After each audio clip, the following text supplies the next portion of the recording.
ಇದೇ ತಾರ್ ರೋಡು, 4.5 ಎಕರೆ ರೋಡ್ಗೆ ಒಂದು ಬರುತ್ತೆ. ಒಂದು 300 ಅಡಿ ಮೇಲೆ ಕೆಂಪು ಮಣ್ಣು.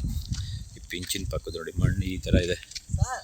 ಮಣ್ಣು ಈ ಥರ ಬರುತ್ತೆ, ಕೆಂಪು ಮಣ್ಣು ನೋಡಿ, ಸೂಪರಾಗಿದೆ ಲಾಸ್ಟ್ವರೆಗೂ. 4.5 ಎಕರೆ, 4.5 ಎಕರೆ ಸೂಪರ್ ಆಗಿದೆ. ಇದೇನು ಖಾಲಿ ಐತೆ, ರೋಡ್ಗೆ ಐತೆ ಒಂದು 200 ಇಂದ 300 ಅಡಿ. ಎಲ್ಲಿವರೆಗೆ ನಂಗೆ ನೋಡಲ್ಲ ಆ ಕಡೆಗೆ, ಎಲ್ಲಿವರೆಗೆ ಬಂದದು ಈ ಉತ್ತನಾ? ಹಾಂ, 4.5 ಎಕರೆ 40 ಲಕ್ಷ ಹೇಳ್ತಾರೆ, ನೆಗೋಷಿಯಬಲ್ ಆಗುತ್ತೆ.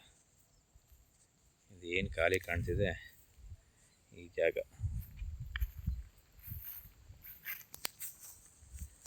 ಇದು ಮೈಸೂರಿಗೆ ಹತ್ತಿರ ಆಗುವಂಥ ಪ್ರಾಪರ್ಟಿ.